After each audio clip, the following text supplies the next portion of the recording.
قسم اللہ پاک کی، روزے کے ساتھ مسجد میں بیٹھا ہوا میں کہہ رہا ہوں، میرا کسی سیاسی پارٹی سے کوئی تعلق نہیں، میں سیاست میں ہوں نہیں، مگر کل کی ویڈیو دیکھ کر مجھے بہت دکھ ہوا کہ یہ سیاست جو پاکستان کی سیاست تھی وہ ارض مقدسہ تک کیسے لے کر چلے گئے۔ یہ وہ بارگاہ ہے کہ یہاں لے سانس بھی آہستہ کے دربار نبی ہے۔ جی ادب کا مقام ہے نا، ادب کا مقام ہے، مگر کچھ بدبخت مسلمانوں نے اس ادب رسول کا خیال بھی نہیں رکھا۔ دیکھیے یہ وہ مقام ہے، آج بھی آپ روضہ رسول پر جائیں تو سرکار کی جالیوں کے اوپر لکھا ہے یا ایھا الذین آمنوا لا ترفعوا اصواتکم فوق صوت النبی۔ اے مومنو، کن سے مخاطب تھے؟ اصحاب کرام سے مخاطب تھے۔ اللہ پاک نے، یہ سورہ حجرات کی آیہ مبارکہ ہے، اللہ پاک نے فرمایا اے مومنو یا ایھا الذین آمنوا لا ترفعوا اصواتکم فوق صوت النبی، خبردار اپنی آوازوں کو نبی کی آواز سے بلند مت کرنا۔ جی اپنی آوازوں کو نبی کی آواز سے بلند مت کرنا۔ لا ترفعوا اصواتکم فوق صوت النبی ولا تجہروا لہ بالقول کجہر بعضکم لبعض ان تحبط اعمالکم وانتم لا تشعرون۔ اور فرمایا کہ جس طرح تم ایک دوسرے کو پکارتے ہو نا، خبردار میرے محبوب کو ایسے مت پکارنا۔ اور اگر تم یہ کر گزرے تو کیا ہوگا؟ ان تحبط اعمالکم، تمہارے سارے اعمال ضائع کر دیے جائیں گے، غارت کر دیے جائیں گے سارے اعمال۔ وانتم لا تشعرون، اور ہم تمہیں خبر بھی نہیں ہونے دیں گے کہ تمہاری ساری کمائی لٹ گئی ہے۔ اب اس بارگاہ میں آواز تک بلند نہیں کرنی۔ کیا کیا لوگوں نے؟ زور زور سے نعرے لگانا شروع کر دیے، چور چور کے نعرے لگانا شروع کر دیے۔ یہ بھی خیال نہیں کیا کہ سامنے سرکار علیہ الصلوۃ والسلام آرام فرما رہے ہیں، وہ سب کچھ براہ راست دیکھ رہے ہیں۔ بھائی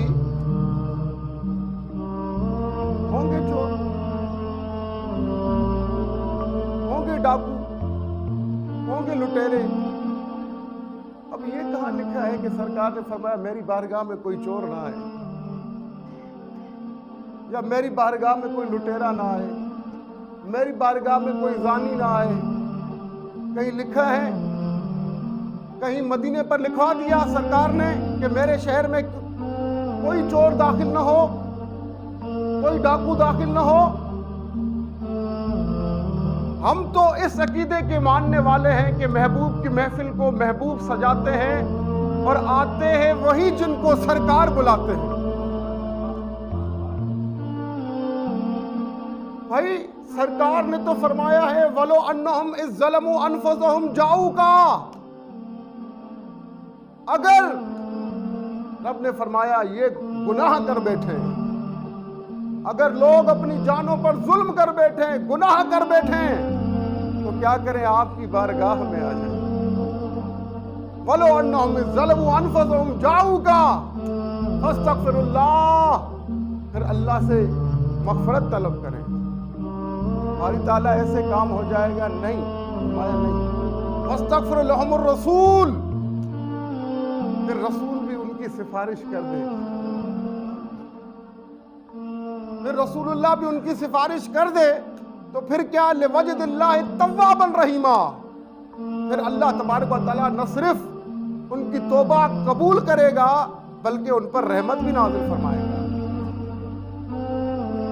وہ اپنے رب کو مہربان بھی پائیں گے۔ بھائی گنہگار ہی تو جاتے ہیں اپنی بخشش کے لیے،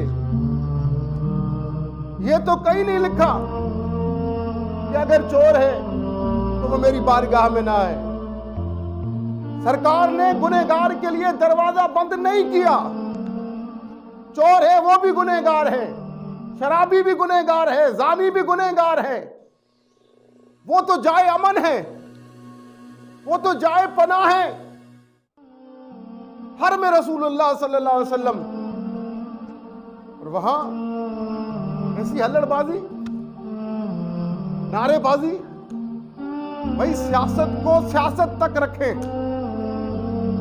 آپ پہلے مسلمان ہیں، سرکار کی امتی ہیں، پھر پاکستانی ہیں، پھر آپ کی کوئی سیاسی وابستگی ہے۔ سرکار کی امتی ہو کر تمہیں یہ شرم نہ آئی، یہ حیا نہ آئی کہ جس بارگاہ کے لیے اصحاب کرام کو کہا گیا ہے کہ خبردار، فرمایا مومنوں، کون تھے مخاطب؟ اصحاب کرام تھے۔ خبردار، کوئی بھی اپنی آواز میرے محبوب کی آواز سے بلند مت کرے، اور ایسے میرے محبوب کو نہ بلائے کہ جیسے ایک دوسرے کو آپ بلاتے ہیں، کیونکہ میرا محبوب تم جیسا نہیں ہے کہ جیسے تم ایک دوسرے کو بلاتے ہو ویسے ہی بلاؤ گے۔ خبردار، جب بھی میرے محبوب سے مخاطب ہو تو اچھے اچھے القابات لے کے آیا کرو۔ جس طرح میں نے پکارا ہے یا ایھا المزمل، یا ایھا المدثر، یاسین کہا، طٰہٰ کہا، مدثر کہا، ایسے القابات لے کے آیا کرو۔ یہ بڑی بارگاہ ہے، خبردار، جب میرے محبوب کی بارگاہ میں آؤ تو سنبھل سنبھل کے آنا۔ اور وہ کیسی بارگاہ ہے؟ تمہیں معلوم نہیں کہ 70,000 فرشتے صبح آتے ہیں، 70,000 فرشتے شام آتے ہیں۔ اور یہ بات فقط مواجہ شریف کی ہے کہ سرکار کی زیارت کے لیے 70,000 فرشتے صبح آتے ہیں اور 70,000 فرشتے شام آتے ہیں، اور وہ جو دوسرے فرشتے ہمہ وقت موجود رہتے ہیں مدینے کی سرزمین پر، ان کی بات الگ ہے۔ یہ جو زیارت کے لیے مواجہ شریف پہ اترتے ہیں، 70,000 فرشتے صبح، 70,000 فرشتے شام، اور جس فرشتے کو ایک مرتبہ باری مل جائے نا، دوبارہ اس کو پھر باری نہیں ملتی۔ یہ تو سرکار کی امتی ہیں جو بار بار بلائے جاتے ہیں۔ اگر گنہگاروں کے لیے سرکار بھی دروازہ بند کر دیں تو بتائیں گنہگار جائیں گے کہاں؟ کہاں جائیں گے؟ اور کچھ لوگ جو ان کے حمایتی ہیں اب دلیل کیا پیش کر رہے ہیں کہ اللہ جسے چاہے عزت دے، جسے چاہے ذلت دے۔ نہیں، آپ کے گھر کوئی مہمان آئے، آپ کے گھر آپ سے پوچھتے ہیں، آپ اسے عزت دیں گے کہ ذلت دیں گے؟ مہمان بن کے آئے، کیسا بھی بندہ ہے، مہمان بن کے آیا نا۔ اگر آپ کا کردار صاف ستھرا ہے، اگر آپ ایک اچھے اخلاق کے مالک ہیں تو کبھی مہمان کو رسوا نہیں کریں گے۔ وہ تو سرکار ہیں، لجپال ہیں، گناہوں کو چھپانے والے، عیبوں کو چھپانے والے، گنہگاروں کو سینے سے لگانے والے۔ وہ اپنے گھر پر بلوا کر ان کی بے عزتی کروائیں گے، ان کی رسوائی کریں گے، ان کو ذلت کا شکار بنائیں گے۔ یہ ہو نہیں سکتا، یہ ہو نہیں سکتا۔ اگر سرکار نے بلایا ہے، کیونکہ ہمارا ایمان ہے کہ اذن رسول کے بغیر، رسول اللہ کے حکم کے بغیر مدینہ المنورہ میں کوئی قدم نہیں رکھ سکتا۔ جی، اگر سرکار نے انہیں بلایا ہے، وہ اس وقت سرکار کے مہمان تھے، گنہگار ہے نا۔ پاکستان کی سیاست پاکستان تک محدود رکھنی چاہیے تھی۔ آپ ارض مقدسہ تک لے گئے، وہاں لے گئے کہ جہاں لوگ توبہ کرنے جاتے ہیں، جہاں اپنے گناہ بخشوانے جاتے ہیں، اور وہاں تم نے ہلڑ بازی کی، اور تم کو خیال نہ آیا کہ تمہارے اس عمل سے رسول خدا کو کتنی تکلیف ہوئی ہوگی، کیونکہ وہ مہمان اس وقت رسول خدا صلی اللہ علیہ وسلم کے تھے۔ آپ کو پتہ نہیں ہم اس رسول کے امتی ہیں کہ جنہوں نے اپنی دشمنوں کو بھی بد دعا نہیں دی، وہ دعا دیتے تھے۔ طائف میں سرکار علیہ السلام کو لہو لہان کر دیا گیا، آپ کی نالین تک خون سے بھر گئی۔ جبریل آئے، عرض کی یا رسول اللہ صلی اللہ علیہ وسلم، اللہ تبارک و تعالیٰ نے فرمایا ہے اگر آپ حکم کریں تو ہم یہ دو جو پہاڑ ہیں ہم ملا دیتے ہیں، ان کو ابھی نیست و نابود کر دیتے ہیں، برباد کر دیتے ہیں۔ دشمن تھے نا، لہو لہان کر دیا تھا، مگر دیکھیے سرکار نے کیا فرمایا؟ سرکار نے فرمایا یہ جانتے نہیں میں کون ہوں، اور میں نبی رحمت ہوں، کسی کو بد دعا دینے کے لیے نہیں آیا، میں ان کے لیے دعا کرتا ہوں یا اللہ انہیں ہدایت عطا فرما۔ کافروں کے لیے دعائیں کرنے والا پیغمبر، کافروں کے لیے دعائیں کرنے والا پیغمبر، آج اس کی بارگاہ میں